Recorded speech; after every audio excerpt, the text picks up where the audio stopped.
மா நான் இதுல பண்ணிடுறேன். பண்ணிடுமா. பண்ணிட்டேம்மா. சரிம்மா.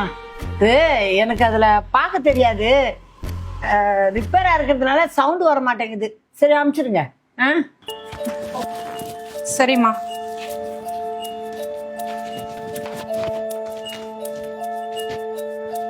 டேய், நம்ம அம்மா கடையில ஸ்கேனரை மாத்தியாச்சு.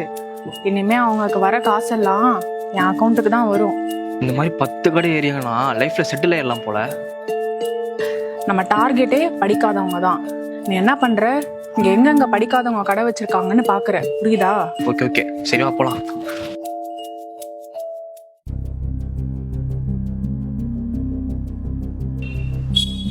அந்த அம்மா இருப்பாங்களே, அவங்க இங்க இல்லையா?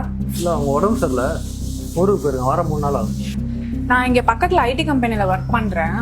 ஏடிஎம் ரொம்ப தூரமா இருக்கிறதுனால இங்கதான் வந்து அம்மா கிட்ட காசு வாங்கிட்டு போவேன். இன்னைக்கும் அப்படி வாங்கிட்டு போலான்னு வந்தேன். நீங்க வேணா ஏதாச்சும் சாப்பிடுங்களேன், நான் வேணா காசு ஃப்ரீயா தரேன். ஹலோ, எனக்கு காசு வேணும். நான் 1500 ரூபாய் அனுப்புறேன். 1300 ரூபாய் கொடுங்க. ஓ, 200 ரூபா எனக்கா? ஆமா.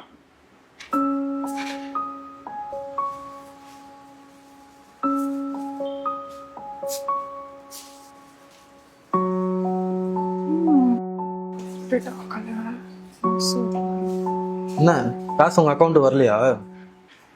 நீங்க என்ன சொல்றீங்க?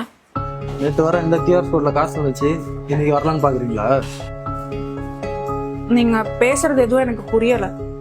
புரியுற மாதிரி சொல்லவா? இந்த ஸ்கேனர் ரொம்ப கிடையாது, இட்லி கடை அக்கா, உமா அக்காவோடது.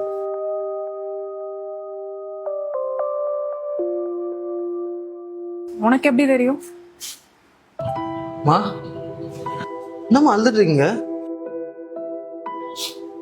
3 நாளா கடையில நல்ல வியாபாரப்பா. ஆனா என்னன்னு தெரியல, போனுக்கு அனுப்புற காசெல்லாம் வரவே மாட்டேங்குது. என்னடா ஆச்சு? ரிப்பேர் ஆயிடுச்சே, ஒருவேளை வரலையோன்னு நினைச்சு வீட்டுல போய் பொண்ணுகிட்ட கேட்டேன். அவதான் சொன்னா, பேங்க்ல போய் பாருமான்னா. பேங்க்ல போய் பார்த்தா 4 நாளா என் அக்கௌண்ட்டுக்கு எந்த காசும் வரலன்னு சொல்றாங்கப்பா. மா, நீங்க உழைச்ச காசு உங்களை விட்டு எங்கேயும் போயிடாதீங்கம்மா, நீங்க அழாதீங்க.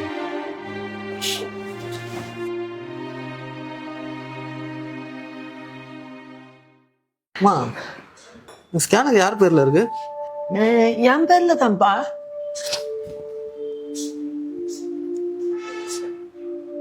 அம்மா, அபின்ற பேர்ல இருக்குமா? என்னப்பா சொல்ற? அபின்னு யாரையா தெரியுமா உங்களுக்கு? எனக்கு யாரையும் தெரியாதப்பா. அவதாம்மா உங்களை ஏமாத்திருக்கிறா. அடிப்பாவி, உங்க ஸ்கேனர் எடுத்துட்டு அவ ஸ்கேனர் வச்சுட்டு போயிருக்கா. அடிப்பாவி, அவளுக்கு இவன் ஏமாத்த எப்படிப்பா மனசு வந்தது? தம்பி, இது எப்படிப்பா, என்னப்பா பண்றதுப்பா? அம்மா, நீங்க எனக்கு அம்மா மாதிரி.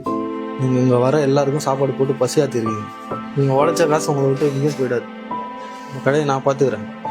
எப்படியும் உங்களை ஏமாத்திட்டு போனவங்க இங்க வருவால, பாத்துக்கலாம். நீங்க வாங்க, உள்ள போங்க. அடுத்தவங்க காசை இப்படி திருடுறியே, உங்களுக்கு அசிங்கமா இல்ல?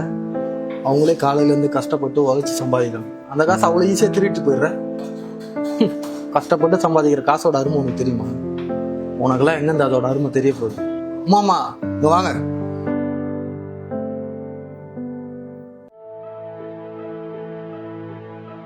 இவதான் உங்க காசு திருடினவ. நான் உங்க காசை கொடுத்துடுறேம்மா, மன்னிச்சிடுங்க. அவங்கவுங்க பண்ண தப்புக்கு அதுக்கான தண்டனையும் அனுபவிச்சே ஆகணும். போலாமா? நீங்க ஸ்டேஷனுக்கு தான்.